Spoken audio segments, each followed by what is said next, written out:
There's no one thing that works for everyone, and it's a matter of kind of what you have available to you and your culture, geographically where you are and your activity level. People don't take into account, especially with women, people don't take into account the nuances in our physiology and the nuances in, everyone's individual physiology. It's not so linear. Yes, if I want to be strong and if I want to keep on taking care of my body and I want to do this sport of trail running, like I need to take care of myself nutritionally. I need to celebrate my strengths. I need to have this more kind of broader encompassing view of what an athlete looks like. Welcome to the Eat for Endurance podcast. My name is Claire Shorenstein, and I'm a registered dietitian and running coach based in New York City. My goal for this podcast, aside from having fun, of course, is to demonstrate that there is no one-size-fits-all style of eating. Rather, there are many different pathways towards individualized health and sports performance. I explore this in my athlete nutrition profiles as well as in interviews with fellow dietitians on their areas of expertise. Welcome to episode 41 of the Eat for Endurance podcast. I'm very excited to be chatting with elite skyrunner Hillary Allen, otherwise known as Hilly Goat, out on the trails. Hillary is such a fascinating, multidimensional person and athlete. In addition to establishing herself as one of the best mountain ultra runners in the world, hence her trail nickname, she is a scientist and teacher with a master's degree in neuroscience, physiology, and structural biology. She's a trail running coach, a gravel cyclist, and now also an author. Her book, Out and Back, A Runner's Story of Survival Against All Odds, shares her story of survival and recovery after she had a life-threatening accident during a 50K Skyrace in Norway. She was nearly halfway through the race when she fell 150 feet off an exposed ridge, breaking 2 ribs, fracturing her back, rupturing a ligament in her foot, and breaking both wrists. It's truly a miracle that she was alive and that she did not injure her head or suffer from other more severe outcomes. She was told she would never run again, but after a lot of rehab and mental fortitude, Hillary made a full recovery and returned to elite-level racing. Hillary and I did not rehash the details of her accident today, as she has done that plenty of times already. But it's an incredibly powerful and amazing story, so if you are not familiar with Hillary, or even if you are, I really encourage you to read or listen to her book and or check out some of her other podcast interviews that she has done that really deep dive into all the details of her accident and recovery. Personally, I loved her 2 episodes on the Morning Shakeout podcast with Mario Frioli. I think it was episode 49 and 168, and I'll, of course, link to that in the show notes. And also, The Science of Ultra had a great one, too. So instead today, as you'd expect, because it is my athlete nutrition profile, we really focused on the nutrition side of her story. So how her nutrition has evolved throughout her life and the role nutrition has played in her extensive and ongoing recovery process, with, of course, a few detours along the way, as I always do. So without further ado, please enjoy my interview with Hilly Goat. Hillary, welcome to the Eat for Endurance podcast. How are you doing today? Hi, yeah, thanks so much for having me. I'm doing great. Awesome. So before we even start, I just want to say that I was totally channeling you during my long trail run yesterday. So I don't know, have you been to Santa Cruz before? Have you been running out here? I've been to California to run like the Marin Headlands. The North Face headquarters used to be out there, but I mean, I've been running in California in Santa Barbara, and I love it out there. It's so beautiful. So beautiful. So if the next time you're in California, you got to make it down to Santa Cruz or just the redwoods generally. It's just so pretty. But we were running in a forest called Nicene Marks, which I know you would love. And but we were like barreling down this trail after a big climb, and it's this amazing redwood forest. They're known for their banana slugs, right? Like UCSC banana slugs. But I hadn't seen banana slugs in forever. And, I'm running down this trail and I see this huge banana slug in the middle of the trail. I'm, of course, not an insect lover or scientist as you are, but I hadn't seen one in so long that I decided to stop and watch it for a bit. My husband was like, "What the F are you doing right now? You're totally disrupting my flow." And I was like, I gotta stop and watch the banana slug. So I just thought you'd appreciate that. Totally channeling Hillary Allen on the trail watching bugs. Oh man, that makes my day. I love it. And I mean, it's so cool because I mean, it's like they're such delicate creatures. Like if you think like slugs, right? Like people think that they're like disgusting and gross, whatever your opinion of them. Like they're these delicate like creatures living in this insanely like, dangerous world for them. Like anything that pokes their skin can literally like kill them. And they're just like, like on their day to day. I just appreciate these little things about bugs. So Oh, I it's know. And awesome. even when I crouched down to look at it, like its little antennae, just like everything retreated a little bit. And Yeah. I was just like, oh man. But and I will confess, as a kid, I definitely like poured salt on a banana slug at some point, I'm sure. Oh, Like yeah. just a I horrible mean, thing. I think I But did too. anyways, I know you're not here to chat with me about banana slugs, but I just wanted to mention that. But I am so glad you're here today to talk to me all about your nutrition and, of course, about your book, Out and Back, which I really enjoyed. So, first and foremost, congrats on becoming an author and sharing your incredibly powerful and inspiring story with the world. So, that's really awesome. Thanks so much. Yeah, it was a great, I don't know, learning process and project to undertake. And yeah, I learned a lot through writing it. But yeah, it's kind of crazy now. I'm an author.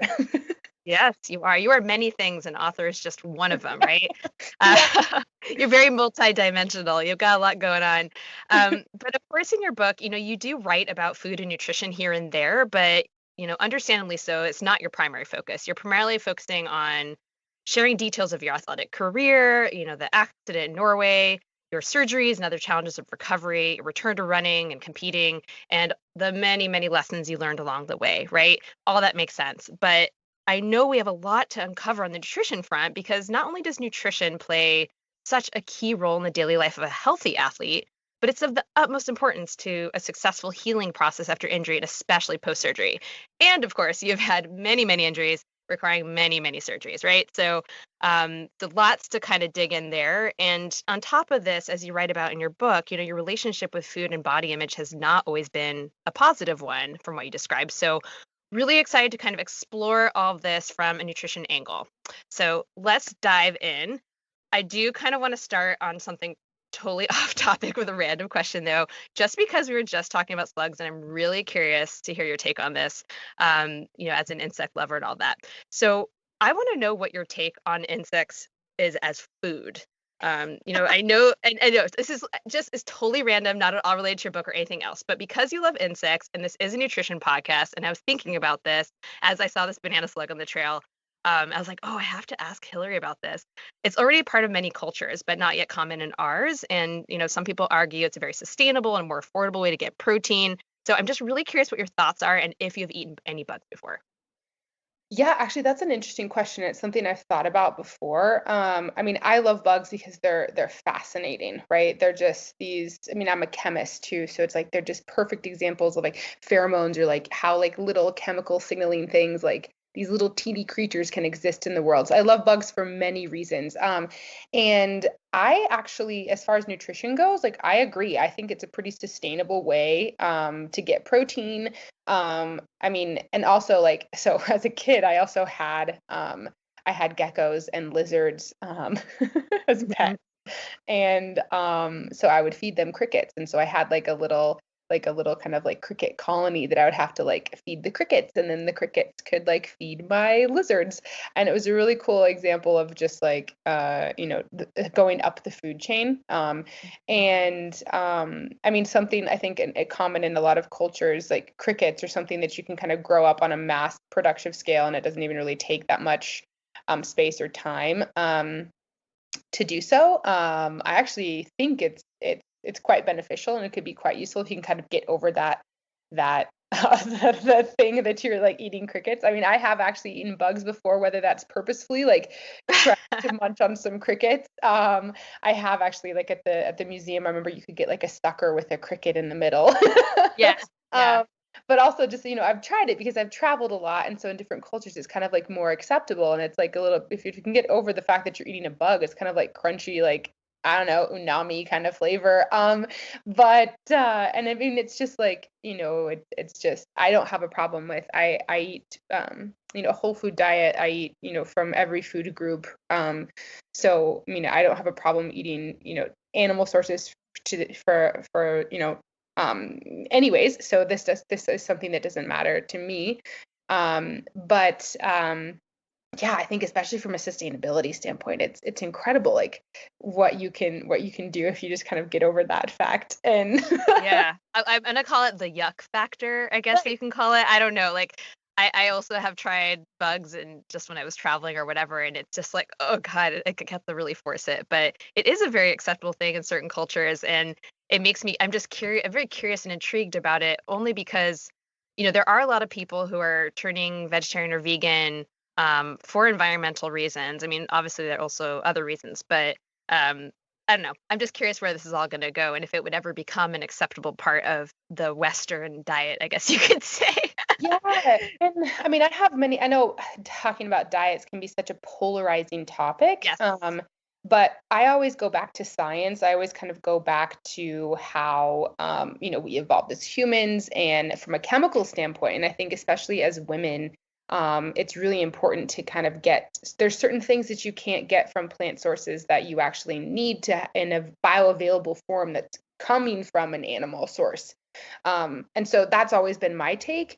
And Mhm. I've also lived in a variety of different cultures where, I lived in France, for instance, last year, and you would think like, oh, that's just kind of like ours. But how they view sustainability and farming, it's actually quite different than here in the United States. It's a lot more, eating local and like they don't have a problem eating, dairy or meat, but it's because, Yeah. you literally visit the farm that's like down the street. Yeah. So Yeah. yeah, but Awesome. Awesome. Awesome. Well, we'll put a pin in that because I'm definitely going to be asking you more about your time in France and all of that. Because, like, I don't know, lockdown in France. I mean, I'm sure it sounds more glamorous than it actually was, but I want to dig into that a little bit. All right. So, you are what's known as a sky runner. And I'm sure some of my listeners haven't heard that term before. So, can you just briefly describe what sky running is and how it's different than just trail running, generally speaking? yeah, so I'll just give a general rundown. So, I mean, in the world of trail running, that's a huge, huge, huge, huge category. So, when you think of trail running, I think of anything that's not road. Hmm. So, but then on a trail, it can literally be a crushed gravel path all the way up to these mountain ultras where you cover, hundreds of miles. Now we have like 200-mile races, 300-mile races. We have fastest known times that cover the entirety of a trail that crosses through Colorado or Arizona. So there's an incredible amount of variation in the world of trail running. But if we go kind of into just going off road into trail running, then there's some distinct categories like an ultra distance, an ultra marathon. So it's anything over a marathon. And usually when those races, there's even a huge amount of variety in that. Like you can have flat races, or you can have super mountainous technical races. And so if I now am into the ultra marathon category, and then this is where kind of a different category of trail running comes in, that's sky running. And sky running is something that's basically the most at trying to have the most vertical gain in this in a course that you can. So let's take an ultra distance marathon that's generally a 50-kilometer race, about 31 miles. In a typical sky running race for a 50-kilometer race, you would have a minimum of 11,000 feet of vertical gain. Oh my God.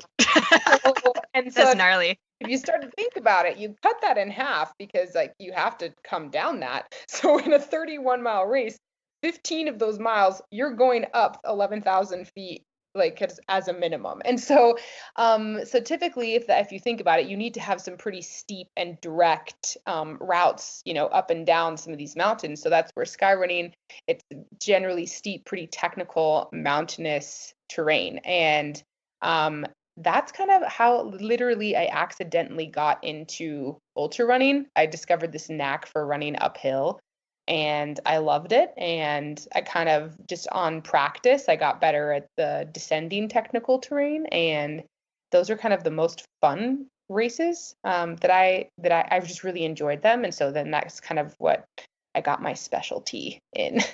Yes, awesome. And the name Hilly Goat, right? Yeah, exactly. And and so skyrunning is never like is never less than a marathon. Is that right? No, actually, so I was in there's different categories. So in skyrunning, you can even have like the skyrunning series. You can have a vertical kilometer, which is literally Okay. just uphill race. So you go up 1,000 meters, in like less than 5 kilometers longitudinally, so it can be super steep. And then you can also have like a typical Skyrace, which is more like a mountain marathon. It's pretty much a marathon or below, half marathon to marathon distance. So they can take all shapes and sizes. Got it. Okay, I understand.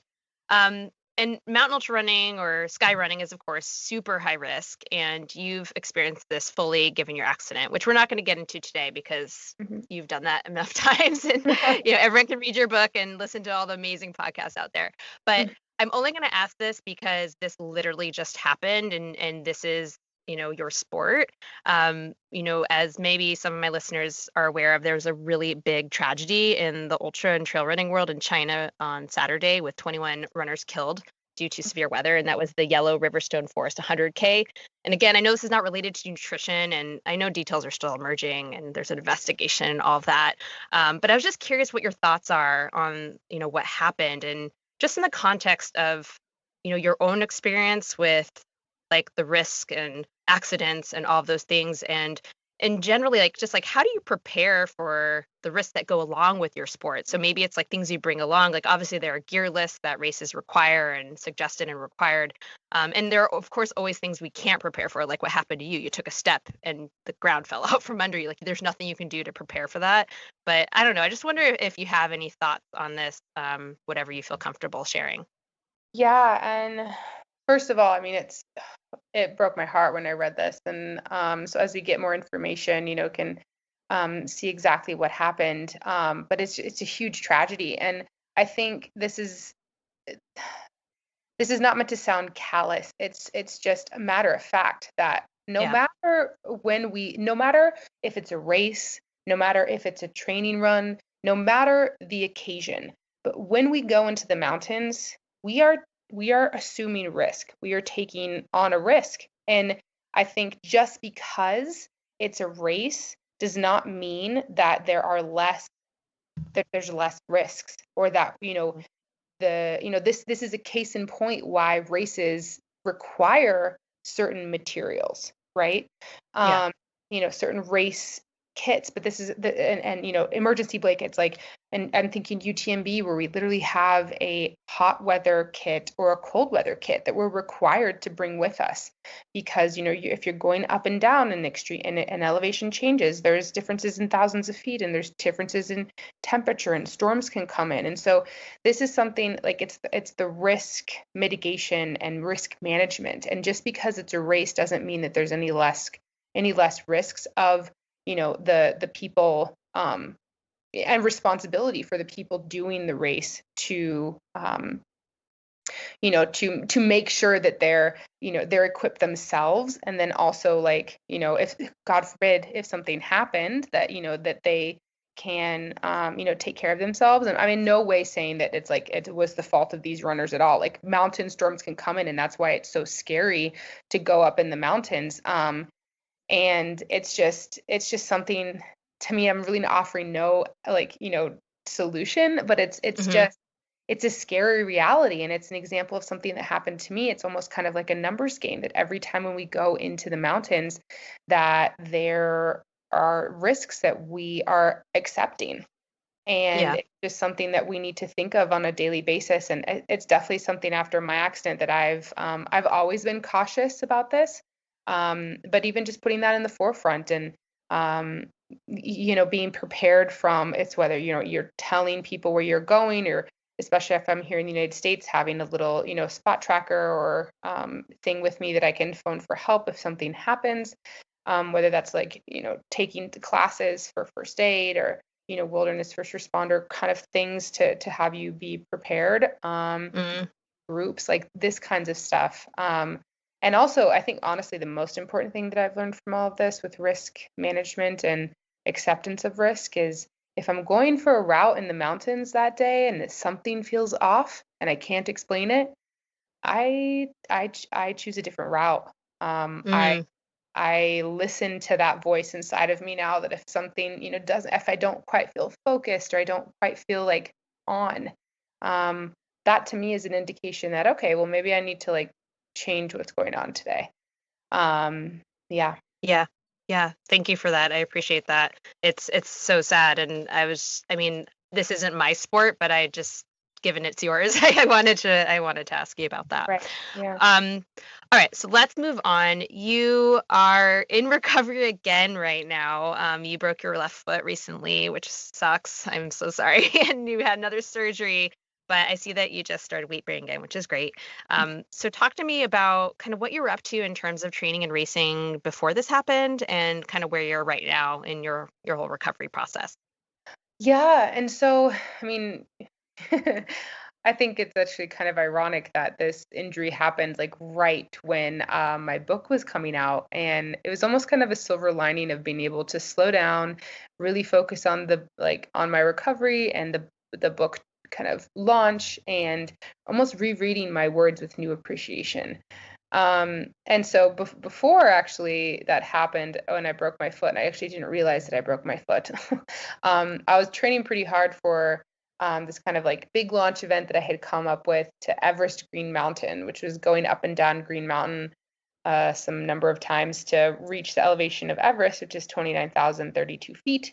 And I had calculated it, so it was about 14 laps, so it kind of represented the number of chapters like in my book, just kind of as a funny way for me to celebrate, what I was doing, and kind of the symbolism of I was using Green Mountain as a tool for my recovery from my accident. But since then, obviously that didn't happen, and so I kind of shifted, and so, I had surgery on my foot because it was the fracture was badly displaced. And so I actually just started weight bearing about 2 weeks ago. And so I'm back on the bike, which I love the bike, and I've been really enjoying that. It's such an amazing skill, and just amazing sport that I've really fully embraced. And I'm actually doing some bike races now. Earlier, Oh, nice.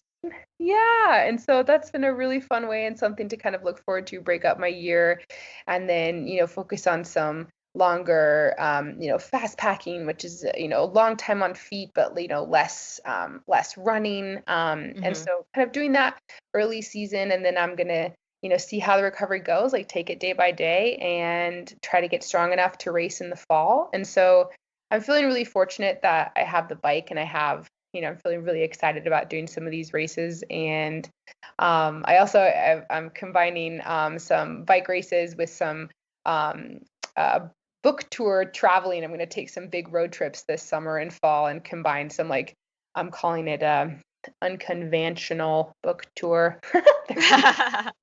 Oh, that's so fun. Where are you gonna go? So, I have a bike race the end of June in Oregon, so I'm gonna head up that way and then like do some other kind of exploring on my own in the Sierras to break it up, and then pass through the Hard Rock, which is just some of my friends are doing it, and I love that race. So I'm gonna go do some of my own training and exploring in the San Juans, and then in um, in September I'm planning to do a whole West Coast tour, so passing through California. Ooh, cool. Are you coming through Santa Cruz? I think so. I'm gonna Oh, you have to yeah, hit me up so if you're coming through, and I'll come say hi. absolutely. Yeah, I'm gonna start up at Lake Sonoma, and then go Fun. straight down all the way to San Diego. So, Oh, Lake Sonoma is so pretty. My husband and I just did a run up there for the first time. It was like a month or two ago. Very beautiful. oh, I didn't realize it was like baby rattlesnake season though, and I'm kind of glad I didn't know about that until I was off the trail oh because no. Yeah, you gotta that's just terrifying. steer clear of them. Definitely. Yeah. Anyways, okay, so let's hit rewind now and dig into your nutritional roots. You grew up in Fort Collins, Colorado. You call yourself a tomboy and you were just an extremely athletic kid. So I was just curious, do you remember how you thought about food or the kinds of things you ate growing up? Mm, yeah, so I mean, my father's British, so he came from the UK, so European. And my mother, she grew up in Kansas, actually on a farm, and then she moved to Canyon City and a part in Colorado, outside of Pueblo when she was a little girl. And so to me, growing up around food, it was always we were always cooking. It wasn't something food for we always had a garden, and food for me was never this thing that, like, you go to the grocery store and you pick out something that's in these saran plastic like wraps. Like I knew where food came from, whether that was like from the garden, from the ground, like these vegetables that I was eating. I was always a kid that loved fresh vegetables. Like my mom had no problem getting me to eat things. Like my favorite food was carrots or frozen peas, and like my favorite food is still carrots. And then whether that was also to the meat or the things that we ate. My father fished, and so we'd go on camping trips, and he would teach me how to fish, and then we'd literally catch our dinner. He's Scottish, so it's literally part of their culture. There's a holiday in August for the beginning of grouse hunting season, and so he was a hunter, and not in the sense of just like hunting for sport, but like hunting as a way he would like to fly fish, and so he would hunt pheasants and grouse as a way to get. He would use the plumage to tie his own flies so he could fly fish. And then every Thanksgiving we would, or not just for Thanksgiving, but definitely on Thanksgiving we would have the grouse or the pheasant that he would hunt. So yeah, that's kind of that. I think in a nutshell is how I grew up nutritionally, like knowing where my food came from, knowing the cost that it took, like knowing kind of the gifts that I was getting from the earth. And then also growing up on Saturday and Sunday mornings on the weekends, where I would always want to get up early and help cook breakfast for everyone with my mother. Yeah. Awesome. And you're right about your book, how you guys would spend chunks of time on the road because, I mean, your parents are scientists, but I think they were teachers as well. Is that right? So Yeah. you guys would have summers free or something? Like, I mean, did that change things? Because obviously you didn't bring your garden with you, I assume. So how did that affect food? But that was actually, so yeah, we did. We like when we were camping during the summer, like literally we'd just go on the road, huge road trips.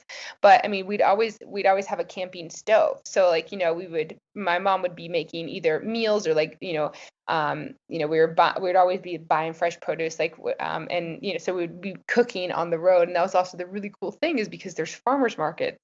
Um, Yes.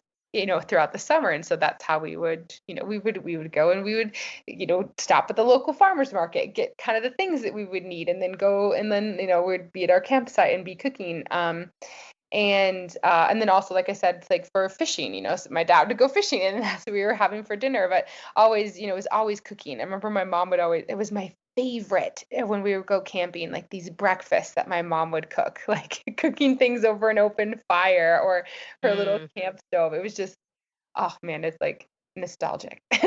Yeah, for sure. Do you enjoy cooking now?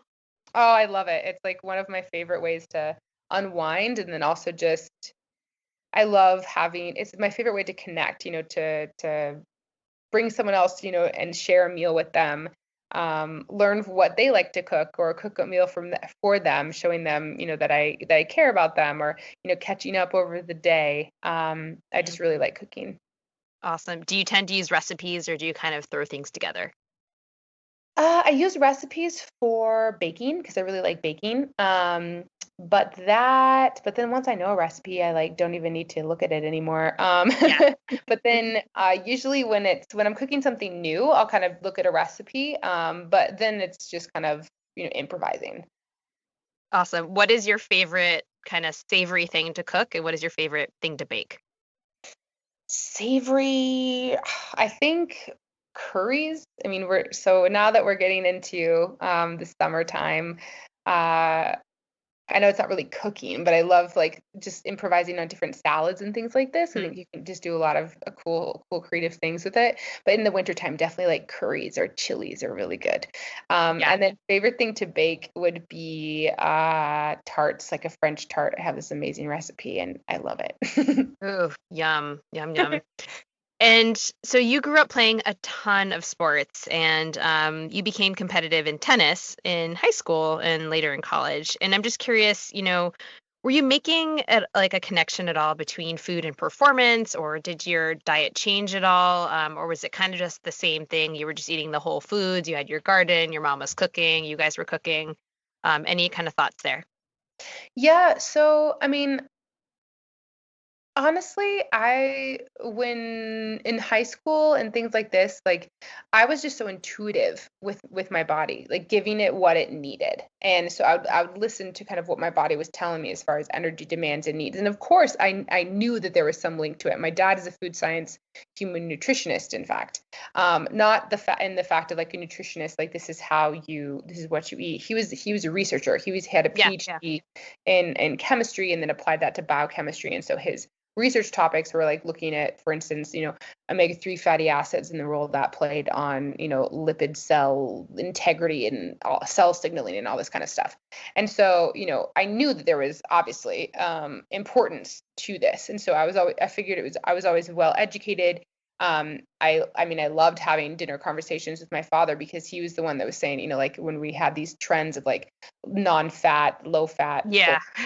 and he's all like, this is a bunch of crap. Like if it's non-fat, you're just replacing it with a bunch of sugar. Like sugars ended up you just stored as fat. Like, so what are these people saying? And I'm Yep. like, and then I would understand the chemistry of that and the biochemistry as I kind of got into college.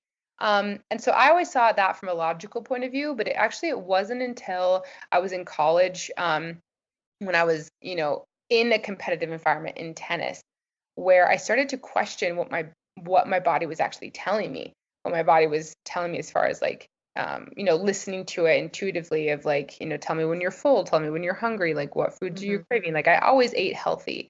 But it wasn't until I was in college when it actually became a little bit unhealthy. And I think that was a result of the environment that I was in. Yep. And I write about Yeah. it in my book. This is kind of when I had an eating disorder because um, it was honestly, it was just a really unhealthy environment of comparison. And then I think what ended up happening is that I ended up questioning my body. And instead of letting it tell me what it needed you know, and letting it be strong, I was trying to kind of take that control and yeah, just developed some like kind of just some unhealthy eating habits that took a while to actually correct and to like kind of regain a healthier relationship with food again. Yeah. Yeah. And I wanna dig into that some more, because I mean you devote a whole chapter of your book, kind of to your whole experience playing tennis in college. And you talk about you felt very different compared to your teammates. And that's kind of like a theme in your book too, is like I'm different and sometimes this is like a burden that you feel, but then at other times it's a strength, it's confidence, it's, this wonderful thing, right? But in college, um, you felt very different. And I think the desire, as you say, kind of the desire to fit in eventually led you in some ways to develop this eating disorder. And the environment definitely sounded toxic. Like I Mhm. think you had said, like there were contests to lose weight, and I mean, obviously those types of practices are never, going to help you become a better athlete or just a healthy person. So yeah. But I guess my first question is, and it sounds like the answer is yes, but was college the first time you really struggled with food and body image then? Like, were there other times before that that you kind of felt seeds of this, or it really was just spurred on by that environment you were in? Honestly, yeah, it was definitely spurred on by that environment that I was in college. Because I think before that, I remember there just kind of being this distinct thing where it almost felt like this shame that I started to feel when I was in college, like comparing myself to other girls. Whereas before, I had never felt that way. I had always been so comfortable in my own body, so comfortable in the ability that it had to do the things that I asked of it. And it wasn't until I was in college surrounded by these other teams where and like on a tennis team, it was never my style to like run around in a skirt and play tennis. Like I was always like a shorts and cut off t-shirt kind of gal. But Hmm. wasn't until I was in college, we're required to wear matching uniforms, and all the girls wanted to wear dresses and like these like skirts. And I'm like, oh my gosh. Um, and ironically, I mean, now I'm in the world of trail running, where apparently running dresses and skirts are a thing, and I'm just like, banging my head against the wall, like, what? Like, can we just run? Like, I'm supposed to look cute now when I'm running? Like, this is ridiculous. Like, anyways, but yeah, it was really a result of that environment. I think really it was just that inner questioning and feeling those emotions of shame and guilt, and instead of questioning them and pushing them back and saying no, like like this isn't me. This doesn't feel right. I kind of got sucked into it. And when you talk about comparison, is it like how your body looked compared to others, and kind of moving away from actual like how you were performing and feeling? Is that what you're saying, or something else? Um, I think a bit of both. I think I'm very hard on myself, so I think it's hard to see myself as others do, or as myself, without it like a judging eye. So I Mhm. think it was just, and I'm I'm obviously, I think a lot, and I'm an analytical person, and so I think it was that of like, oh, people's bodies look different, and you could associate one way with, oh, she looks this way and she's doing well, so this must be the way to go. But I wish I had others in that community in my life to tell me that no, like that's not the case. Like, and this is what I love about trail running, is that there's different body shapes and sizes, and it's so cool what different body shapes and sizes can do, and be successful.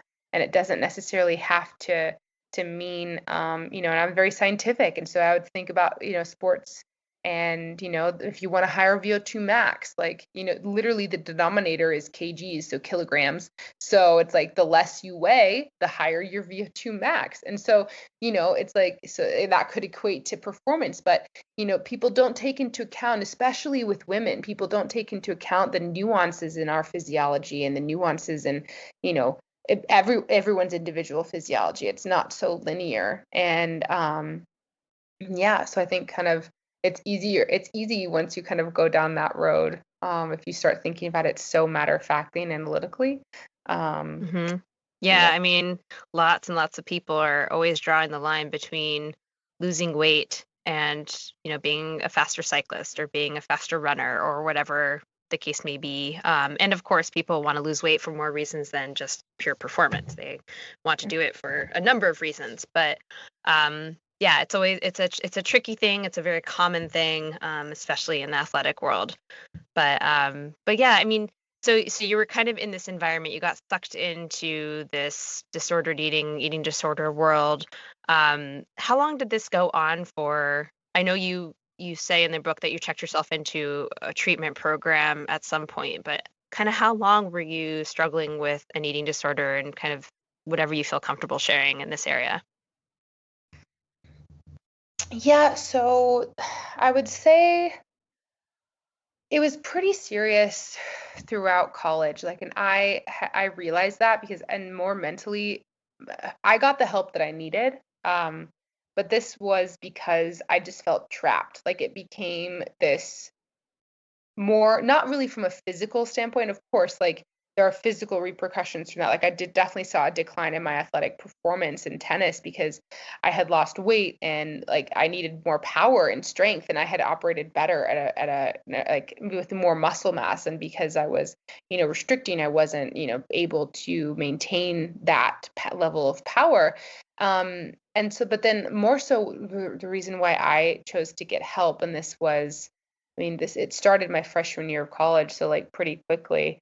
Um, and By my senior year, I had, taken the right steps to like get in contact with therapists, and, kind of like these programs would help me, because I was feeling so trapped mentally. Like, it was that what was feeling that was the feeling of just feeling so defeated, and just having this like negative kind of, like the devil and the angel analogy on your shoulders. Like Hmm the devil's voice was like super, super loud, and I just felt like I couldn't escape it. And so I wanted to reach out to get the right tools. And I think by my senior year, I had definitely more of a handle on it. And as I kind of took a break, from, because I wanted to go to graduate school, but I wasn't sure what field I wanted to go into. So I took a break, for to like to basically get a job, and like to kind of figure out where I wanted to go. And so then, like, I think once I started graduate school, that was like the first time I kind of used the phrase, is like, in like that I felt like I was in recovery, like I was actually like actively working on my recovery. And strong enough to kind of try different things and really trust myself again. And that's when I started.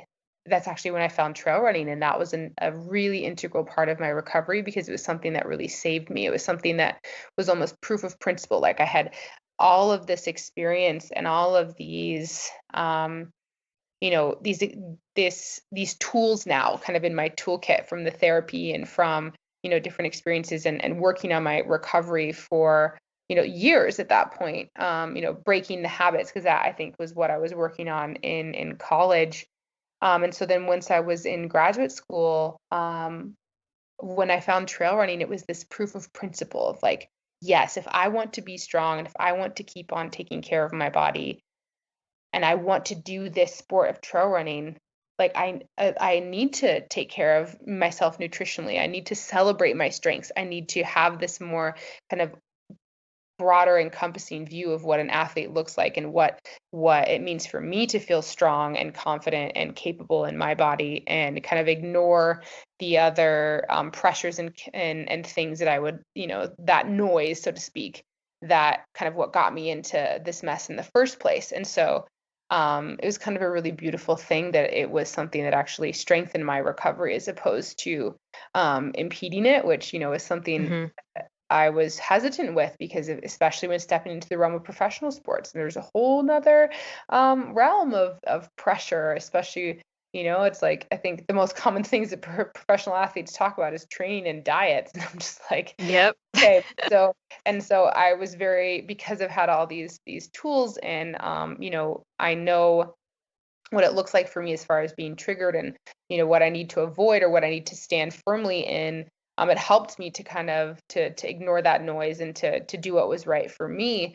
And yeah, it's been great, because I think at the same time it's given me a voice, and it's something that I don't want to hide, because I feel like it's something that a lot of people struggle with, whether silently or not so silently, or Mm-hmm. it be this kind of this weird thing that's like, oh well, if you're a professional athlete, like sure, like everyone pretty much has an eating disorder. And I'm just like, well, I don't want to be that kind of professional athlete. Like I don't want to sacrifice my health long term, in order to shave off a couple seconds and have like maybe a short-term success. Like, so I'm happy that, my experiences allowed me to have that perspective and then have a voice so I can, maybe be an example for other people. And yeah. Thank you for that. Yeah, it's so common. I mean, disordered eating is so normalized at this point. It's scary and sad, right? But this whole idea of recovery, and in your book you talk a lot about, I mean, recovery from your accident, but even, recovery from your eating disorder as being nonlinear, right? And just this very winding journey, or whatever you want to call it.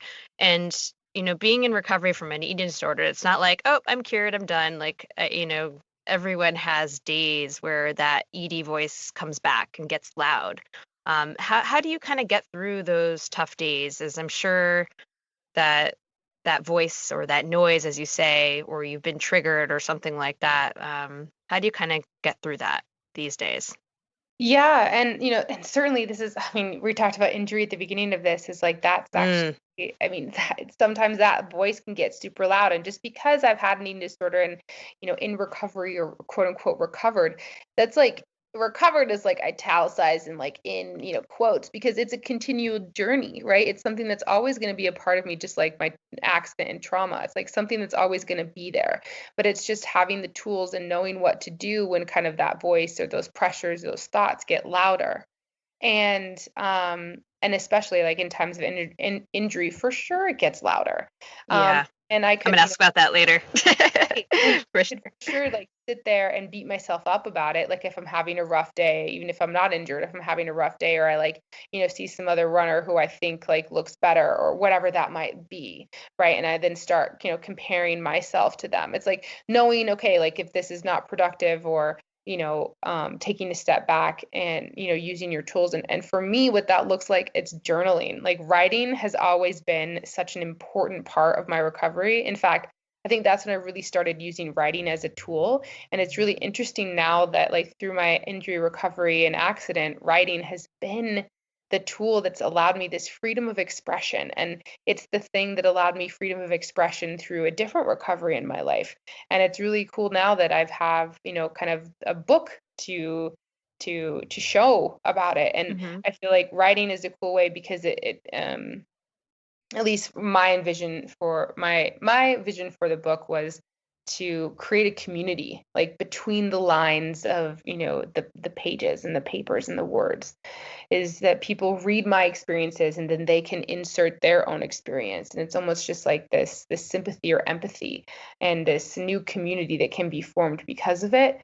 And yeah, I just think that it's such an important tool because for me it's getting those emotions out on paper, it's getting those negative thoughts out on paper or positive thoughts out on paper, and seeing and instead of letting them grow bigger or louder if inside your own body Mm-hmm. or mind, and I think it's important, at least it is for me, to kind of get those things out.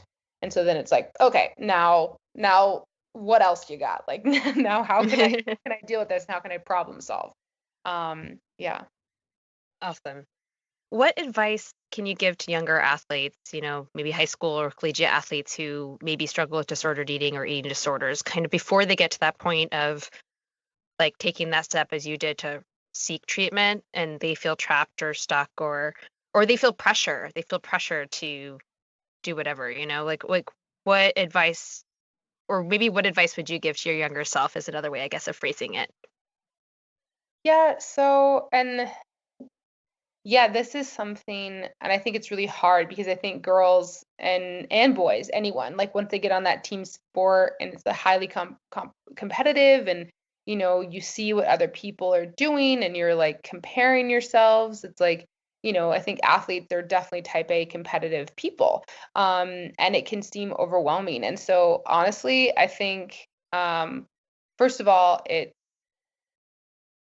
taking a step back and really thinking what's important. I think having a I think having an for me it's always been having something outside of that immediate community that you're a part of.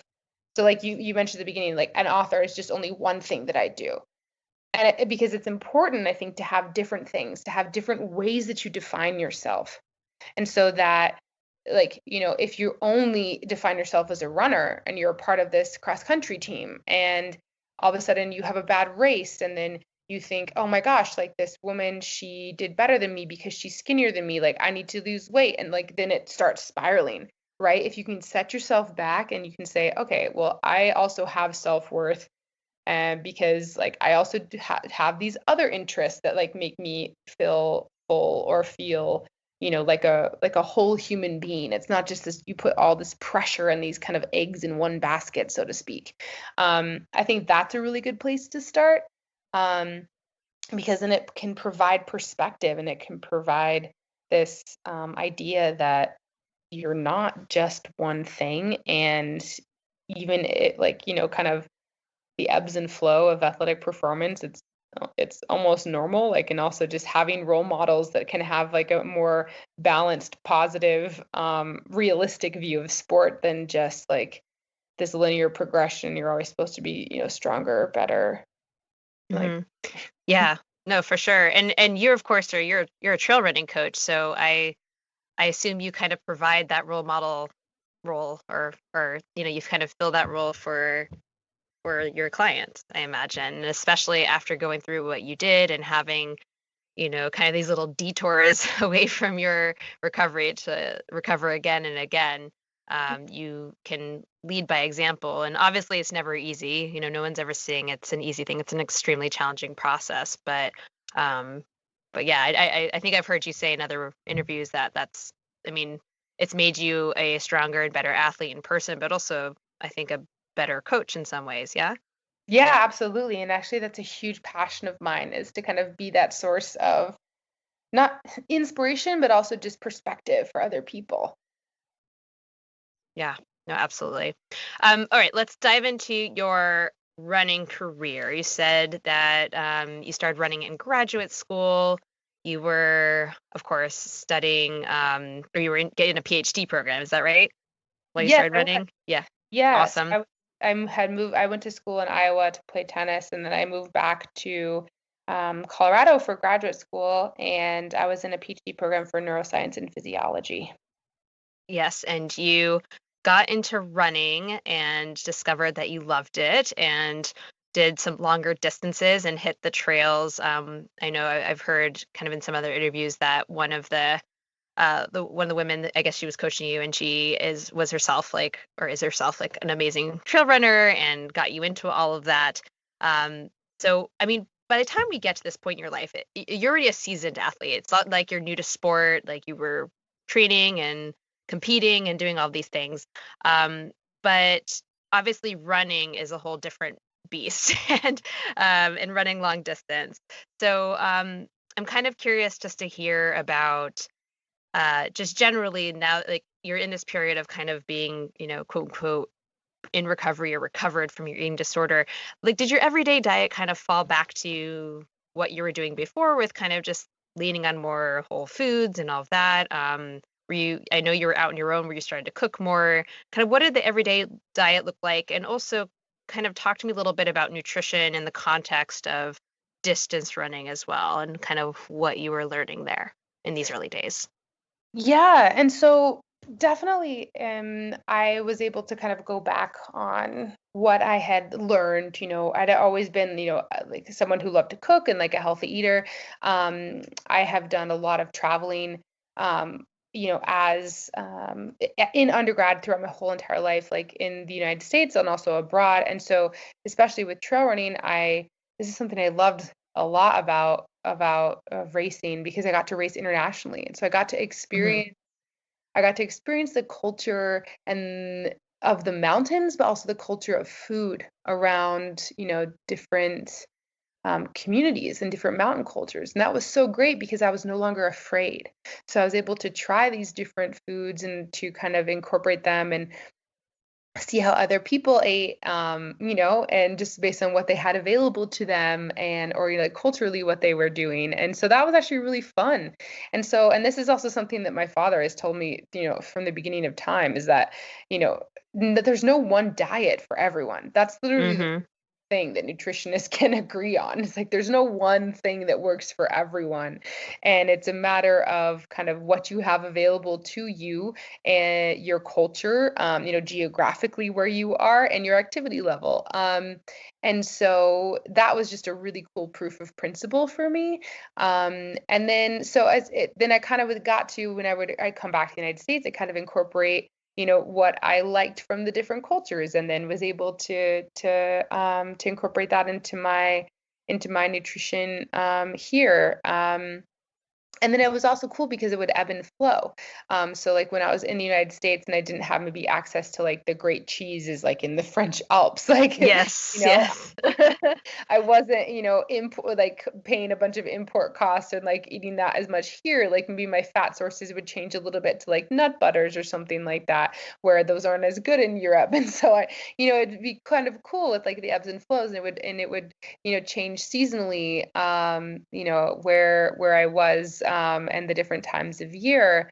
Um, and yeah, that's kind of how it changed. And then to go into the other part of, what it means to be an endurance athlete. I mean, nutrition is so incredibly important. I mean, especially when you're training so much, it's so important to fuel yourself well, not only during a run. I mean, thankfully, I have some nutrition sponsors like Scratch Labs, and Alan Lim, the co-founder. He's a physiologist, and so he knows the importance of fueling during long runs or long rides. And so and that actually can set yourself up for a better recovery if you have good nutrition during your runs, um, and hydration as well. And then he would have like cookbooks, and so I would love to look at those recipes. But his whole idea of like of nourishing your body, and especially endurance athletes. And I think especially female athletes, this is a huge passion of mine.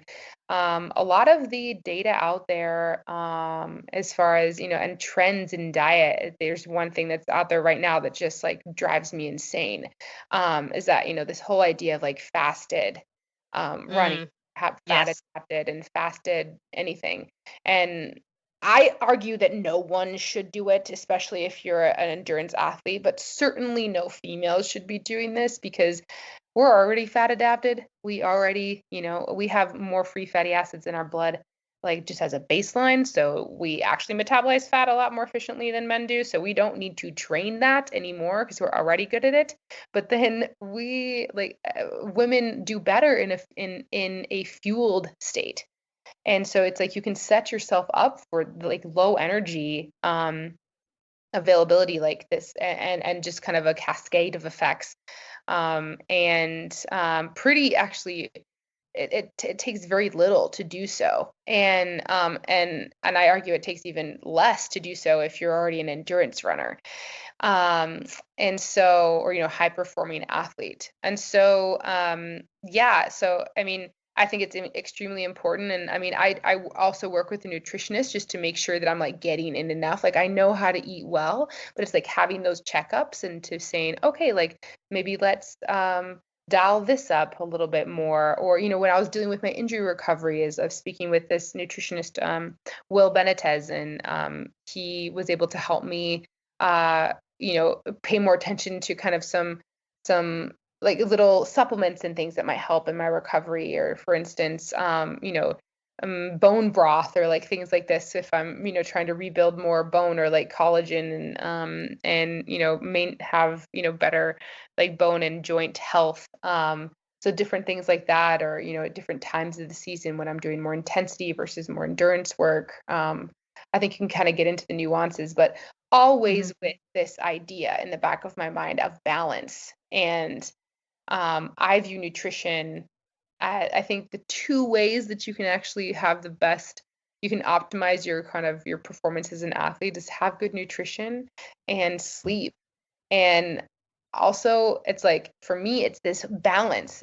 I don't want to stress about my nutrition in a way of like, oh my gosh, like, what do I need to be cutting out? Like, that to me is stressful. And that is like, that stress, I would rather have that stress be in the form of like a hard, long bike ride or a hard, long run. I don't want to be like thinking about like these things that I shouldn't be eating, or, you know what I mean? Like, um, yeah. So for me, it's all about balance and just having a more like viewing food as, yes, it fuels your body, and it's like, it helps me to do these things that I love to do in the mountains. But also there's this other beautiful part about nutrition, which is it's nourishing you. And that's about, sharing a meal with friends, like cooking, the act of food, when it's not just about like the nutritional value of it.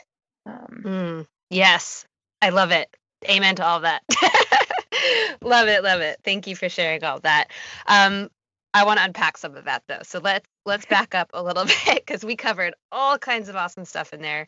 Um, let let's talk about kind of your rise to, just dominating the sport of skyrunning. You turned pro, and I imagine at some point, I mean, you touched upon in your book that you kind of were almost inching towards this overtraining at the time your accident happened. But obviously you were training in different ways at this point, being a sponsored athlete compared to, the early days of running when you were in school and such. Right? Is that correct? I mean, I imagine like mileage may have been different, the types of workouts and all of that. Um, I'm wondering, in terms of the actual sports nutrition piece, kind of what that looked like. Like, were you trying out different strategies? I assume you're using a lot of Scratch products since you are sponsored by them.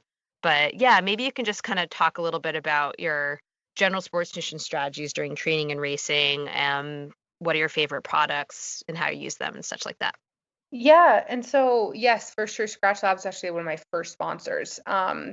because I had gone into like running ultras, and I was like had tried these energy gels, and I was like, ugh, I don't like them. Yeah. They just didn't work for me. And so scratch is something that worked like pretty right away for me. But actually, so like I mentioned, kind of when I got into running, I like didn't want to obsess about anything. Like I just wanted to Hmm. I was loving how intuitive it was, like how intuitive eating was, how, enjoying cooking, listening to my body, and like listening to those cues again of, my body was hungry or like what it needed as I was running more and more in graduate school. And so, yeah, like I didn't actually change. And so, I didn't actually change or like start to really pay attention to that. It was really funny Hmm. until I like kind of got pro and I was like, "Oh, should I like start paying attention to this?" And then it was even more weird because I had like, I had started to do workouts, and like I have not someone who would like I have not done workouts. Like I didn't really know what that meant. They kind of stressed me out. And at that time I was dating this guy, and so we would always just like really cook together, and he was a big runner, and he was actually he was kind of in the same like nutrition realm of like, nutrition research, and so he also had like a good balanced perspective on it, and so I didn't feel like pressure from that way, so that was actually really nice. But yeah, so it wasn't so but I think when before the accident in 2017, like it was things were kind of starting to feel more like a job, and Hmm. I was putting maybe more pressure on myself that way. Um, and like running kind of had started to feel like something I had to do instead of something I got to do. And yeah, so I was feeling that pressure, and so I think the accident in many ways allowed me to kind of have that new kind of a rebirth of my relationship between running um and performance, and really it had nothing to do with performance for me. Like I didn't need running to perform. I didn't need like running to me didn't feel like necessary because of performance. Like running was just something that I loved, and I wanted it regardless if I could perform a race, in the elite level Hmm. or not. And Yeah. so so that was beautiful. But then yeah, from like a nutrition side of things, I think as I was getting stressed about, performance, or even before the accident, like that's when like the kind of voices would get even louder of like, oh, maybe you need to like think about this. But I knew that wasn't a line that I wanted to cross, just because I had been there before and I knew how miserable it was. And so like again, I focused on trying to surround myself with amazing people, a community, and sponsors that had a more holistic view of nutrition. And Alan Lim Hmm. is a friend of mine, and he was pretty he was pretty he was involved in my recovery a lot, from kind of nutrition standpoint, and making sure that I was doing okay. That's awesome. Awesome. So, like, when you go out on a long training run or you do a race, like, what does your nutrition look like in terms of, you know, night before, morning of, during? Are you keeping it pretty flexible? I mean, I imagine also you travel a lot, so obviously these races are all around the world, so it's not you may not have access to the same things all the time. But are you reaching for kind of the same types of products? Are you incorporating food and other things in? Is there a general kind of pattern to what you grab? Yeah, and so I think for me, definitely it's like a flexibility, but like at the core, it's Whole Foods, and that's really easy because there's a grocery store anywhere you go. Yep. And the cool thing is that you can eat seasonally. You can eat kind of what's in the markets, in the farmers markets. Like that's one of my favorite things to go. That surpasses any culture. And so there's a flexibility there of like, okay, so, but like Whole Food, it's based off of that, and then not being afraid to like try new things, and yes, and like just I think that's really the easiest way, because then it just like you can eat anything anywhere, um, and and then also even for like a long run and stuff like this, like certainly like scratch is something that I can take with me, But really, also, it's just super cool for cooking because race cakes are something that I really love, and I can cook that anywhere. And I can kind of I can make new ones, or I can experiment with them, or I can make a favorite that, with ingredients that kind of you can find anywhere. And yeah, so that's kind of how I do it. I like to have balance. I like to have flexibility because that's also where the fun lies. It's like I can't, learn anything about a new culture if I'm still stuck so rigidly to this one way of like, this is how to do it. And I think that's the cool way, is that there's definitely different ways to do it. And then also, in a race, it's also really cool because when, like things start to not go well, and if I don't have this one thing that I can only eat, it's awesome because if I'm at an aid station and there's like something there and it looks good and it sounds good, and I'm like, okay, I'm gonna try this, and then yeah, I feel like it makes a more almost like resilient, or I don't know, a heartier gut. Yes, yes, yes. So it sounds like you're doing a combination of aid station or whatever other foods and some scratch products. Yeah? Is Yes, that right? exactly. Okay. Yeah. Awesome. Awesome. Awesome. Um, you're a scientist and you've spoken about being very curious and skeptical and trying things out yourself. So I'm curious to hear how you kind of digest nutrition research and other nutrition related information out there, especially since becoming a professional athlete. And just kind of what is your process of figuring out what works best for you? It sounds like a lot of experimentation, but just anything you want to say on this topic. Yeah, so I mean, this is great too because I think there's a lot of stuff out there, and there's a lot of stuff that can confuse you, right? And you read something that Mhm. has these big, like, can be basically taken as fact. And so scrutiny, I think, is the main thing that I come to these studies with, because I've Mhm. come from a family like where I grew up where my dad was a research scientist. And so I know how science works. I know that there's like, I mean, for instance, we had this whole like when I mentioned the non-fat low fat, full fat kind of like options in the American diet. And then I don't remember exactly when that was happening, but I remember this Time magazine photo, this cover, and it had a photo of a piece of bacon, and the title was "Fat is not bad."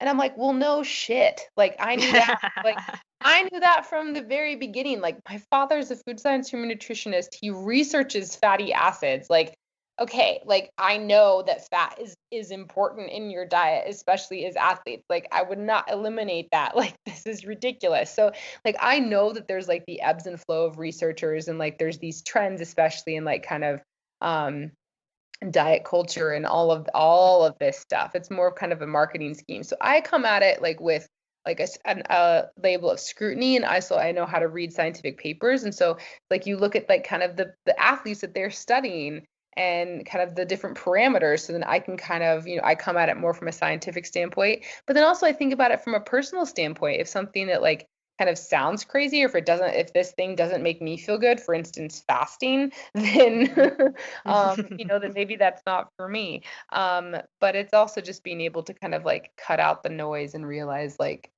what might not be good. And also like from someone who's recovered from an eating disorder, what might be triggering? Like, is it triggering Yeah. for me to have to like cut out, like, for instance, like there's a lot of big, like, vegans, and whether they're doing that for environmental reasons or not, I can't do that because to me, restricting my diet so much, whether it's for environmental reasons or whatever, like I said, I always go back to the scientific reasons. Like we evolved to Mhm. eat animal products, like animal things from animals, like maybe not year round or every day, but we have evolved to do that. Mhm. um and so I always go back to that, but also from a triggering standpoint, if I'm trying to like be on this really restrictive diet, is that going to like turn up the voices in my head or turn them down? And if it turns them up, well then that's not for me. Yeah, well, that is a very smart approach to all of that. All right, so now let's turn to recovery, which is a huge, huge theme in your book. You're living it now with your foot and everything, and I mean, recovery generally is just this everyday process that all athletic individuals must focus on in terms of rest and nutrition. But the type of recovery that you're, of course, writing about is very, very different. You broke, how many bones was it? 14 in your fall? 14 in total, Yeah. yeah. Yes. And how many surgeries did you have to have? Oh, initially I had to have 4, and then another one to remove the screws. Yeah. So 5 from that, and then I've had a couple more since And then then. 2 more. Yeah. Okay. So you have been through quite a bit, we can say. And it really is just so amazing that you've been able to return to running, even with these, I know, these setbacks or whatever we want to call them. Um, you are back to running. It's not true what that doctor initially said that you will never run again. You've proven that. But let's focus on just that role of nutrition during your recovery process. I know you broke your wrist, so just logistically, there was the challenge of actually prepping food and feeding yourself, and you were very much reliant on others, which I know you don't like to be. But yeah, but there's also, I mean, I imagine there may have been appetite issues with going from being this highly trained individual to suddenly sedentary. Um, you had feelings of depression. You have this ED pass. Yeah, talk to me a little bit about all of that. Yeah, and so honestly, the one thing, like, and I hated this comment, as I went through my recovery, like literally people who'd see me, they'd be like, "Oh, you looked great. Like you haven't gained any weight." And I'm like, "Are you freaking Mm, kidding me? Like stop saying that to me. I'm literally at my weakest right now." And the one thing that was super surprising, well, actually not so surprising, is that as my activity level went down, I was losing muscle mass. And so I yeah. actually felt super weak. And that's something that I didn't like. I liked that strength and I liked that muscle. I liked that. But someone that someone that helped me out really early on was because I could not cook because I couldn't hold anything. Was Kelly Newland. She owns a company here called RAD, Real Athlete Diets, here in Hmm. Boulder, Colorado, and she would, deliver me food, a couple times a week. And so it was that, or, people offering to cook for me, eating things that were easy for me to, reheat or prepare. And I was actually really surprised how hungry I was. Like, and this was actually something that I resisted. I was like, is this okay? Like what I'm not really doing anything, but I'm like so hungry. And it's because your body requires so many things when you're healing. And so it was Yes. really embracing that. And so I was able to talk to, a nutritionist and someone that was really able to inform me about how much work my body was doing and how much I needed to kind of help it do so. And so I thought like food was the best way I could recover. Yeah, and Alan, like, Alan Lim sharing meals at his house, like, helping what I could and, you know, um, just well, like, accepting those gracious offers for people to cook for me um, and then, being able to view it as not just like this burden. But it was them showing how they cared, and then me accepting their help was, also a kind of an act of friendship as well. Um, but yeah, I mean, it was really hard because it's like you're, especially with someone with, who's recovered from eating disorder in recovery, it could be pretty triggering at times. Mm, But I think for me, how I managed it was trying to get the correct information and surround myself with good, positive people. And then, trusting my body was going to tell me what it needed. And also, like I talked about, if you're not active for that much time, like your body does change, and that's normal. Like that's okay. Because, I would be surprised if it didn't change. And so, also to kind of like taking in that information as well. definitely. Yeah, I think the knee-jerk reaction to injury, and I see this a lot with my clients when they get like a stress fracture or something like that, is oh my God, I'm gonna gain weight and oh I have to eat less, I have to restrict. And it's like, no, that's exactly the opposite of what you need to be doing. Yeah. And but it's so hard. And people are just really scared of that weight gain Right. or the body changes and all of that. And it can be hard to convince people that I mean, obviously, if you go from running however many miles a week to doing nothing, and then maybe there's like a energy differential in terms of like, yes, your body needs more, but maybe it's not as quite as much as what you were doing. But you do still need to listen to your body. You do still need to give it that key nutrition to heal. And yeah, so that's a very important thing that I think people often ignore or just don't realize fully. So I'm glad you had the support and the help, to kind of help along, provide the food and give you food and feed you so that you could recover well. All right. So the next thing I want to ask just briefly, are you kind of food wise, are you happy with where things are at right now? Or do you still face any challenges with your own nutrition? Are you tweaking things with kind of training and all that? I know you're more biking right now, so maybe you're doing similar stuff with biking versus running, but I don't Yeah. know. Anything there that you want to comment on? Or are you pretty happy with how things are going?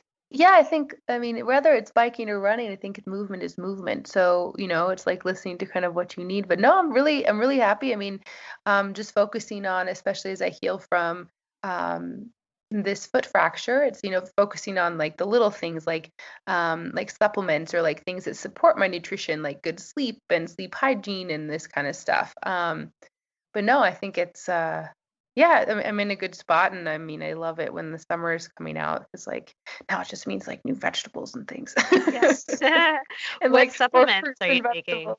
Wait, what? What supplements are you taking? Yeah, so because definitely when I was recovering from surgery, like non-weight bearing, I was focusing on um like this inflammation, like kind of like smoothie. And I've still take it every day, but it's something that like I put a pack like a bunch of things in, like making sure I wasn't so like extra protein powder, like making sure I wasn't, I was getting enough protein. I'd add turmeric and black pepper and cinnamon, celery, ginger. It's kind of a Mhm. spicy smoothie. Sounds I'd put good. It's so good. Some garlic. I would put in so these other little things that are good for like Yeah. anti-inflammatory. I put in some like tart cherry juice in there. Um, Tart cherry extract, I think. Mhm. Mhm. Awesome. Some spirulina, like these little things. So it's like a bunch of stuff, like super greens. Like I'd usually mix it up with like some spinach and some blueberries, and then yeah, it was great. So that kind of stuff. So, but like now it's turmeric. I still am eating the tart cherry. I like to put it in my water. Mhm. Um, and then other things like magnesium and like beet powder, basically. Mhm. Mhm. Um, yeah, and Awesome. spirulina and all those other things like Mhm. like easy things you can add. I love adding them to salads or smoothies. Yeah. Awesome. You are a coffee lover. You talk about it a lot in your book. I know you did a lot of your writing in a coffee shop. So, what is your favorite type of coffee? How do you drink it? And what do you enjoy eating, if anything, with your coffee? Um, I only laugh because I shot in the dark.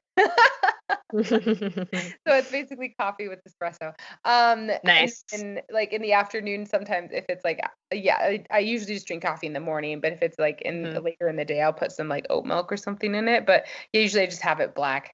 And then but I do just this is from like European stuff, like like a mid-ride, just little espresso is just amazing. Mhm. So I was gonna say, I was thinking like as you were talking about that, my time, like I've been in your various parts of Europe or whatever. And like, it's like a big no-no to order a cappuccino or something like that in the afternoon. They like I remember I was like, I think I was in high school or something. I ordered a cappuccino and they gave me this like look like, what? No, we don't serve that right now. I'm like, what? I'm like, okay. But okay, awesome, awesome. And last question. So pandemic life. I know things are kind of opening up now and races are returning and all that good stuff, but you were in lockdown in France for a year. So what was that like? And how did like were you literally stuck there or what was going on there? Yeah, so I actually got a French visa because I do so much Oh. traveling in Europe. So Mhm. I got this passport talent. It's like a talent passport visa where it can be up to 4 years. So it's actually something that Tour de France riders I think popularized Mhm. for racing for athletes. And it was really easy to get. I applied for it and I was able to get it through just my athletic endeavors and races. Mhm. And so I got that in 2019. And so I had the plan was like to spend basically split up my year. I was taking a break from teaching at that time because I had done a race in August, like kind of at the beginning of the semester. And so I just decided to take that whole semester off. And I moved to France in 2019 in combination of just like wanting to kind of live abroad. And then there was I was working with this company based in Annecy, France. Mhm. and working on like developing some shoes for the North Face. And so it was kind of like this perfect balance. And then I had planned to like then come back into the US in the springtime, like in March, to do some bike races and running races, and then go back to France in the summer for my, the summer racing season. Obviously that didn't happen. So I did my flight actually, it was like 2 days after they had closed the border. Basically restricted everything, restricted flights to the US. But of course, as a US citizen, I could go back. However, it's not that complicated. It's not that simple because, in France, it was really strict. We could not leave. We had started then confinement, like the proper confinement, a couple of days later. And it was so strict where they were, putting curfews or like 1K distances, like you could only stay within your region. And of course, the airport was outside of our region. And so, how was I going to get a letter from the US embassy or like having me go back, And so it was very hard to kind of put into practice. So I made the conscious decision to stay in France. I was dating this man at the time, and his family lived in the Southern Alps. And so we were able to kind of relocate there and based on his residency. And I was able to kind of, spend literally 3 months in a cabin in the woods. It was about 15 kilometers from the nearest town. Oh, wow. So with his family. So of course and they didn't speak English really. Do you speak French? I do speak French now. I learned. That's a good thing. That's handy. So, I mean, it was definitely different. It came with its own challenges, like for sure, like being, away from your family and your friends and the time change and like all this other stuff that, that comes with it. But it was an incredible experience. And I actually ended up doing a race in France in the summer when things kind of were a little bit more lax. But yeah, it was a great learning experience. I still love France, but I'd still like to do that, break it up different times of the year, maybe not live there full time, but yeah, that sounds pretty intense, dating someone and then living with their family. Pretty intense. It sounds like that relationship is not happening anymore. I know. Actually, that's not what made us break up. Actually, we were pretty strong during confinement, and it was great. But actually, what ended up kind of killing it was the fact that I wanted to come home to the United States, and he couldn't come with me, and it's kind of impossible to have a relationship across an ocean and 8 hours time difference. So, been there, done that. Not fun. Awesome. All right. So let's dive into my quick bites questions, and then I will send you on your way. Favorite meal or snack when you're in a hurry? Oh, carrots, but that's not a meal. That's okay. It's a snack. Do you like? Are you just sitting around eating plain carrots? Are you having it as a dip? Like, what do you eat with your carrots? Just plain carrots. And so I guess if it's like favorite snack on the go, if it's like more sustainable, it would be like a banana and peanut butter. Okay, got it. Do you have a garden now? Are you like growing carrots, or are these like store-bought or I guess farmers market carrots? Farmers market carrots, but yeah, actually I am. I just planted some carrots. Oh, nice. So did I, by the way. I just started a garden out here. I'm very stoked. Although I just planted the seeds, they haven't sprouted yet. But I planted my whole garden and I didn't build a fence yet. That's coming this weekend. Of course, the deer ate everything. Is it was so stupid. I should have done that the other way around. But yeah, I will see. I am growing carrots though, so that will be fun. Favorite meal or snack when you're not in a hurry? Still carrots. Maybe some other like vegetable in there, like raw cauliflower. That sounds weird, like raw cauliflower and cabbage with some hummus. Like that's good.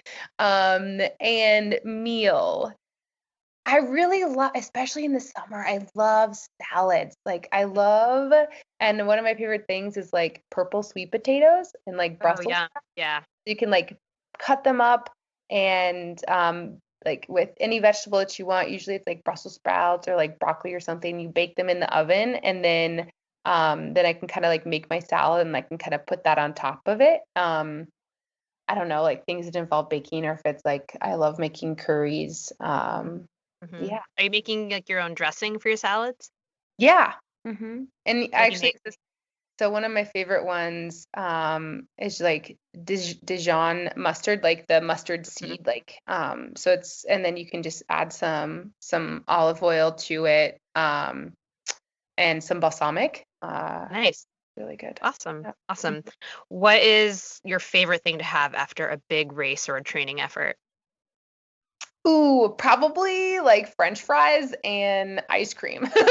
Yes, I'm with you there. I mean, yesterday actually I had a pretty big training ride, and I literally like called in this like my favorite like pizza place, because they make, I'm not a vegan like I said, but I love this like vegan pizza that they make. Mhm.